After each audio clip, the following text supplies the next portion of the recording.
In just this manner, everyone in the Republic of Scholars asserts only himself in order to win prestige.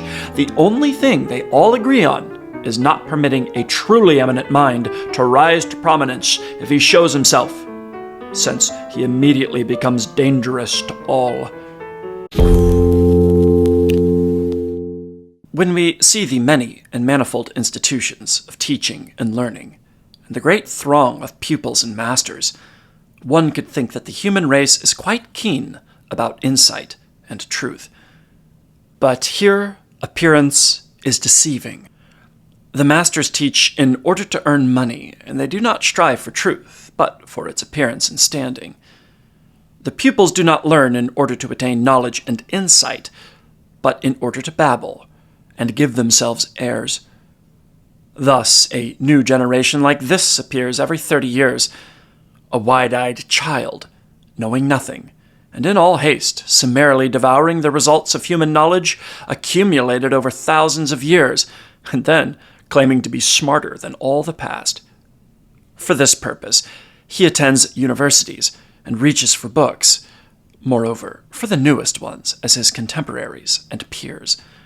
Everything has to be brief and new, just as he is new. Then he gets ready to start judging. I have not even taken into account here the actual professions.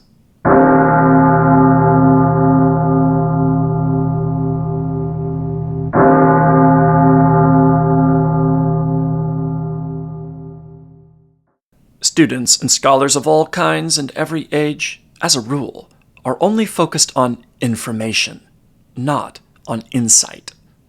They make it a point of honor to have information about everything, about all rocks, plants, battles, experiments, and especially about every manner of book.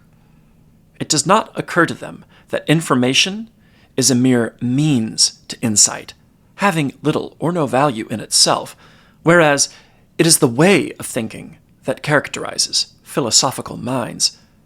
Occasionally, when I consider the impressive erudition of these know-it-alls, I say to myself, oh, how little they have had to think about in order to have been able to read so much.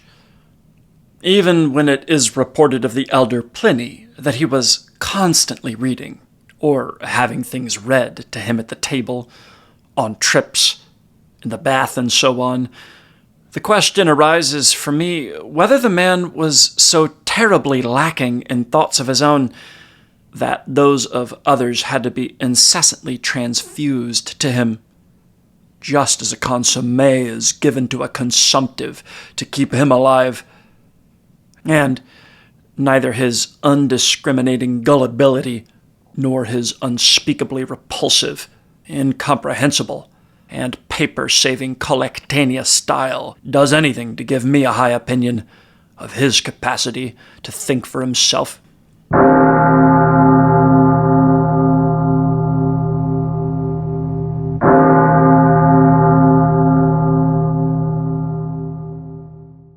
Now, just as too much reading and learning impairs one's own thinking, too much writing and teaching disaccustoms an individual to clarity and eo ipso thoroughness of knowledge and understanding, because they do not leave him enough time to achieve these.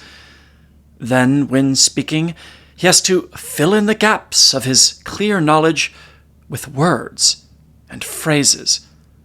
This is what makes most books so infinitely boring, and it's not just the dryness of the subject.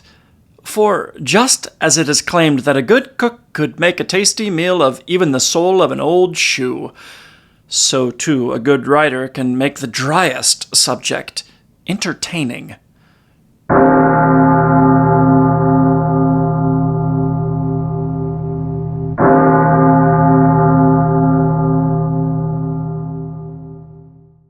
For most scholars, by far, their pursuit of knowledge is a means, not an end.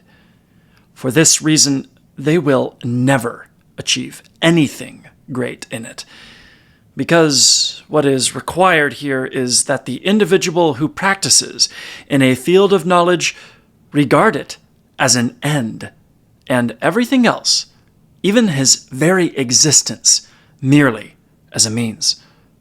For everything that someone practices not for its own sake, he practices only halfway, and true excellence in works of any kind can only be attained by that which is produced for its own sake, and not as a means to further ends. Likewise, only those will rise to the level of new and great insights who have the achievement of their own knowledge as the immediate object of their studies, and are unconcerned about anyone else's. But scholars, as a rule, study for the purpose of being able to teach and write, which is why their head resembles a stomach, and bowels, from which food emerges undigested. And this is the very reason why their teaching and writing will be of little use. For you cannot nourish others with undigested waste, but only with milk that has been secreted from one's own blood.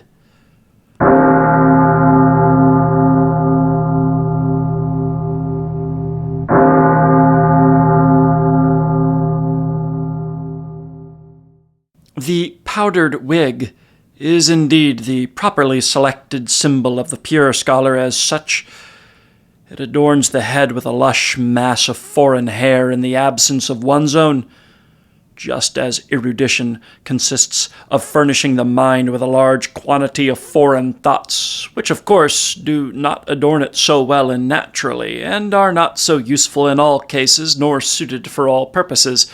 They do not root so firmly, nor can they be replaced immediately by others from the same source when they have been used up, like those which spring from their own soil. This is why Sterne, in Tristram Shandy, is shameless enough to claim that an ounce of a man's own wit is worth a ton of other people's. Actually, even the most perfect erudition relates to genius as a herbarium to the plant world that is always newly producing, eternally fresh, young, and changing. And there is no greater contrast than that between the erudition of a commentator and the childish naivete of an ancient.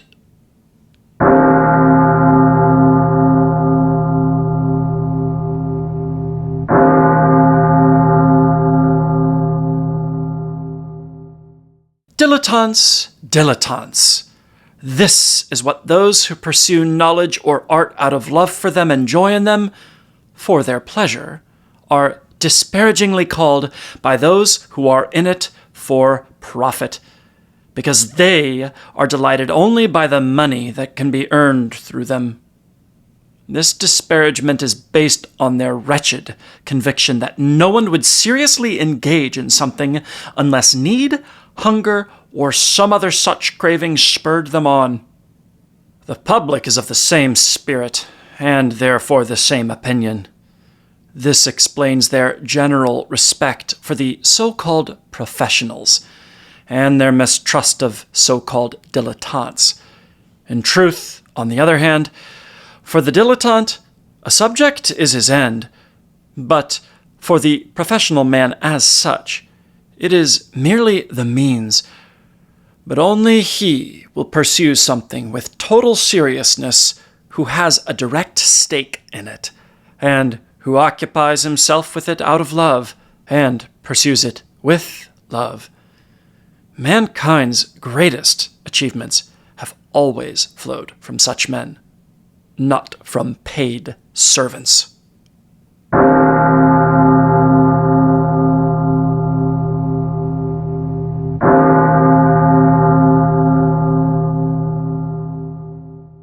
So then, even Goethe was a dilettante in color theory. Here, a word or two about that. Being stupid and bad are permitted. People have a right to silliness. On the other hand, to speak of stupidity and badness is a crime, an outrageous breach of good manners and all decency, a wise precaution.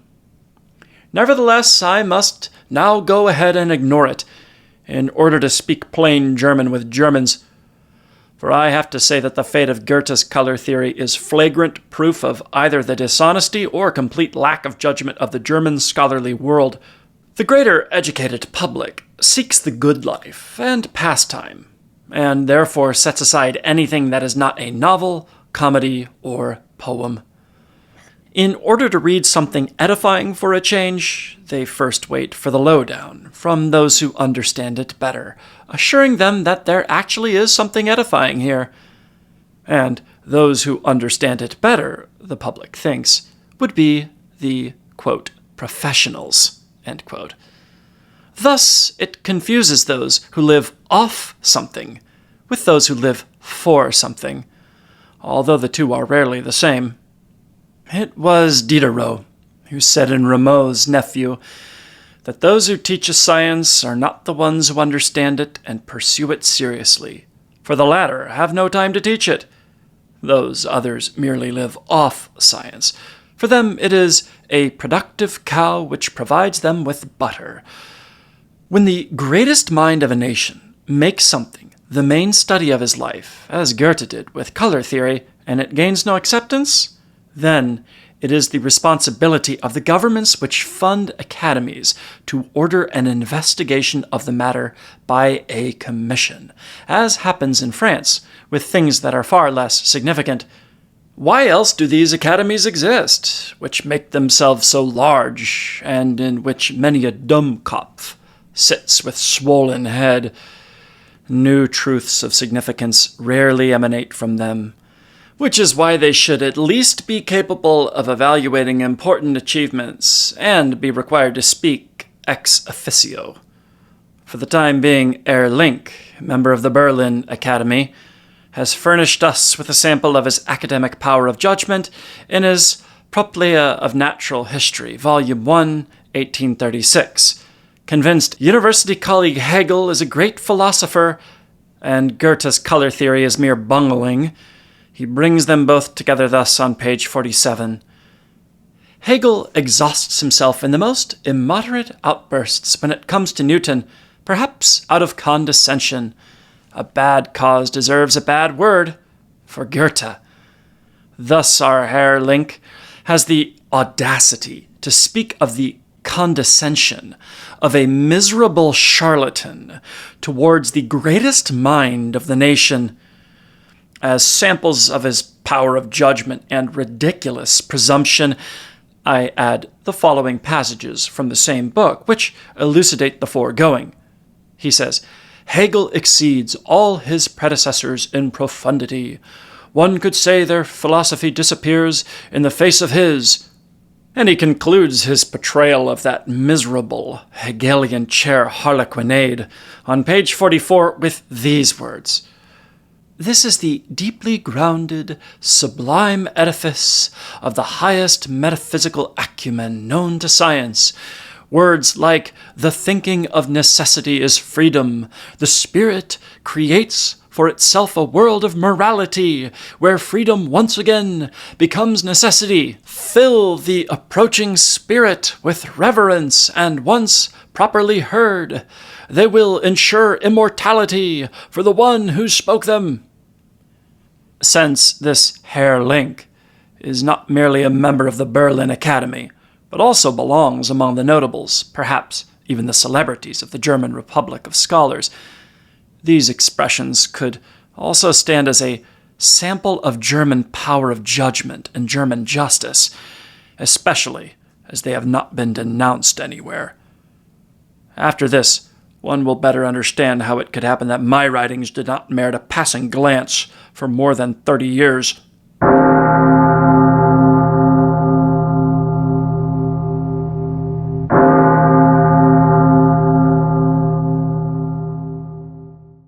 But the German scholar is too poor to be honest and honorable.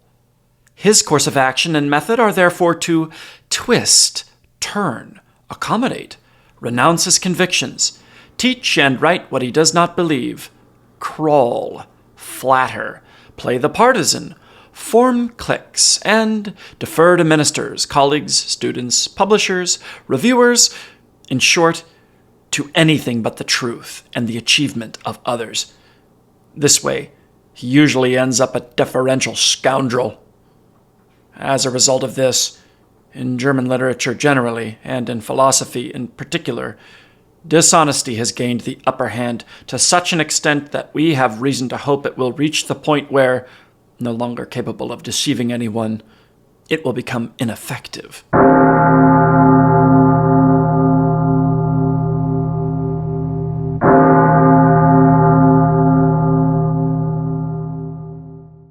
Incidentally, it is no different in the Republic of Scholars than in other republics. People love a simple man who quietly goes his own way and does not want to appear smarter than the others. People unite against eccentric minds who pose a threat, and then what a majority they have on their side. In the Republic of Scholars, things are as a whole the same as in the Republic of Mexico, in which everyone is bent only on his own advantage, seeking prestige and power for himself, completely unconcerned about the whole that is destroyed in the meantime. In just this manner, everyone in the Republic of Scholars asserts only himself in order to win prestige.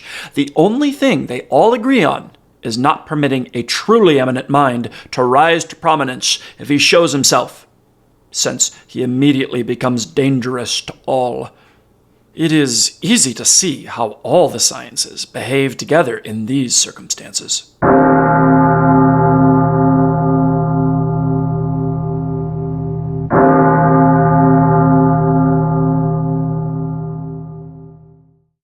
From the beginning, a certain antagonism has existed between professors and independent scholars, which perhaps to some extent can be explained by that between dogs and wolves.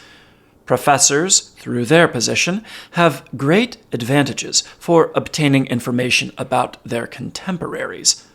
On the other hand, independent scholars, through their position, have great advantages for obtaining information about posterity, because this requires, among other and much rarer things, also a certain leisure and independence. Since it takes a long time before mankind discovers to whom it should give its attention, both can work side by side. On the whole, stall feeding of professorships is best suited for ruminators. On the other hand, those who get their own prey from the hands of nature do better out in the open.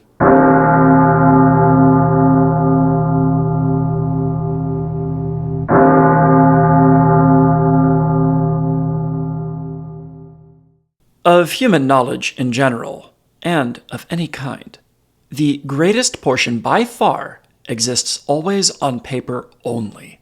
In books, this paper memory of humanity, only a small portion of it is actually alive at any given time in a few minds. This arises especially from the brevity and uncertainty of life, moreover from the indolence and pleasure-seeking of mankind. Each respective generation hurries past and achieves only as much from human knowledge as it needs. Soon it dies out. Most scholars are superficial. Now a new hopeful generation arises, knowing nothing, but having to learn everything from the start. It again takes as much of it as it can grasp or use on its brief journey. Then it too departs. How bad things would be for human knowledge if it weren't for writing and printing! Therefore, the libraries alone are the certain and enduring memory of the human race, whose individual members all have only a very limited and imperfect memory. For this reason, most scholars are as reluctant to have their knowledge examined as merchants their account books. Human knowledge is incalculable in all directions, and of that which is worth knowing at all, no individual can know even 1,000th part.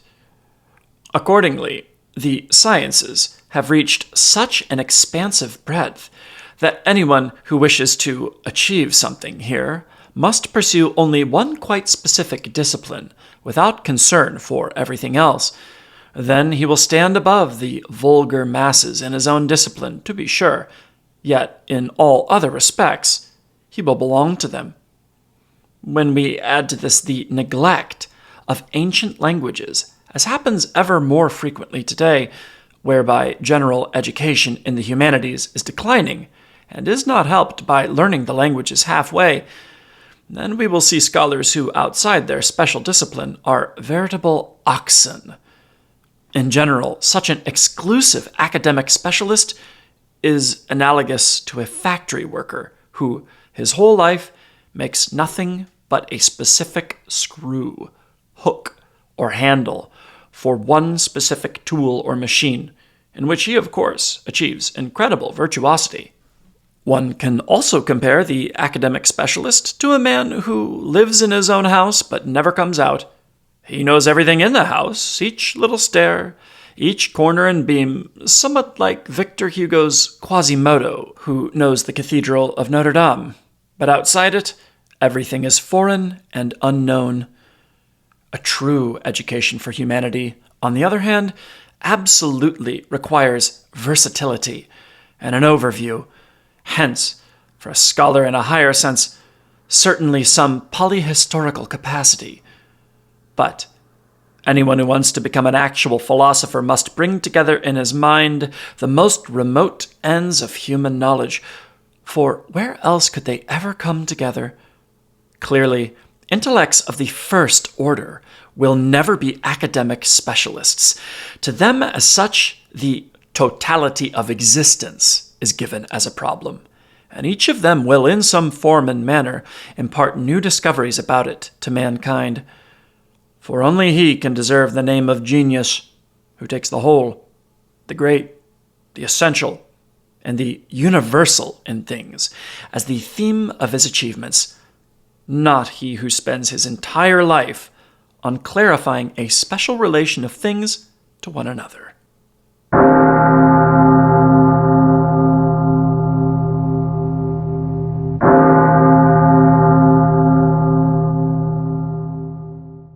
The abolition of Latin as the universal language of scholars and the balkanization of the national literatures introduced in its stead has been a genuine misfortune for the sciences in Europe. First, because it was only by means of the Latin language that there was a common European scholarly public, to whose entirety every newly published book directly appealed. Now, however, the number of truly thinking minds in all of Europe who are capable of judgment is so small anyway that when their forum is fragmented and torn apart even more by language barriers, their beneficial effect is weakened infinitely. And the translations fabricated by literary journeymen, according to the arbitrary selection of publishers, are a poor substitute for a universal scholarly language. This is why Kant's philosophy got bogged down in the swamp of German power of judgment, while above it the swamp gases of Fichte, Schelling's, and in the end even Hegel's pseudoscience enjoyed their flaring life. This is why Goethe's color theory found no justice. This is why I remained unnoticed. This is why the English nation, so intellectual and capable in judgment, is still degraded by the most scandalous bigotry and preacherly tutelage. This is why France's glorious physics and zoology lack the support and control of an adequate and worthy metaphysics, and still more could be added here. Moreover, this great disadvantage will very soon be joined by an even greater one. The ancient languages will cease to be learned. After all, in France and even in Germany, the neglect of them is already gaining the upper hand. That the body of law, corpus juris, was translated into German in the 1830s was already an unmistakable sign of the emergence of ignorance and the foundation of all scholarship, the Latin language, and thus of barbarism. Now it has gotten to the point where Greek and indeed Latin authors are edited with German notes, which is an obscenity and an infamy. The real reason for this, however the gentleman may pose about it, is that the editors no longer understand how to write Latin. And the precious young people prefer to hold their hand and walk the path of sloth, ignorance, and barbarism. I had expected this procedure to be duly castigated in the literary journals, but how amazed was I when I saw that it got away without any censure at all, as if quite in order. This means the reviewers themselves are just as ignorant clients, or even godfathers of the editors or the publisher. And the most considerate corruption of every kind is fully at home in German literature. I must also denounce the especially churlish practice that is now creeping forth daily with greater audacity, namely that in scientific books and in actually scholarly periodicals, even those published by academies, passages from Greek and indeed from Latin authors are footnoted in German translation. What in the name of hell? Are you writing for shoemakers and tailors? I think so. Then allow me to humbly observe that you are churlish louts, in every sense of the word. Have a bit more honor in your person and a bit less money in your pocket, and let those without learning feel their inferiority, instead of bowing before their money belt. For Greek and Latin authors, German translations are the same kind of substitute as chicory for coffee, and moreover, we absolutely cannot trust in their accuracy. If it comes down to this, then farewell humanity, noble taste, and lofty sentiment. Barbarism will return, in spite of railroads, telegraphs, and balloons. In the end, we will lose yet another advantage which all our ancestors enjoyed. For Latin does not provide access only to Roman antiquity, but likewise directly to the Middle Ages of all European countries and to modern times, up to the middle of the 18th century. Thus, for instance, John Scotus Erigena in the 9th century, John of Salisbury in the 12th, Raymond Lull in the 13th, and hundreds of others speak to me directly in the language that was natural and unique to them, as soon as they thought of scientific things. Thus, even now, they approach me quite closely. I am in direct contact with them and truly get to know them. How would it be if each of them had written in his national language as it existed at the time? I would not be able to understand even half of it, and a real intellectual contact with them would be impossible. I would see them as shadowy images on the distant horizon, or worse, through the telescope of a translation. In order to prevent this, Francis Bacon, as he said explicitly, himself translated his own essays into Latin, with which, however, he was assisted by Hobbes. Here, incidentally, let me add that patriotism, if it wants to have its way in the realm of knowledge, is a filthy scoundrel who must be thrown out. Here, where the purely and universally human is pursued, and where truth, lucidity, and beauty alone should matter, what could be more impertinent than to assert one's preference for the nation to which one's own precious person happens to belong, and, motivated by such considerations, weigh it in the balance, thereby either doing violence to the truth or being unfair to the great intellects of foreign nations simply in order to praise the lesser minds of one's own nation? But examples of this baseness are encountered daily among the writers of all the nations of Europe, which is why it has already been ridiculed by Iriarte in the 33rd of his most delightful literary fables.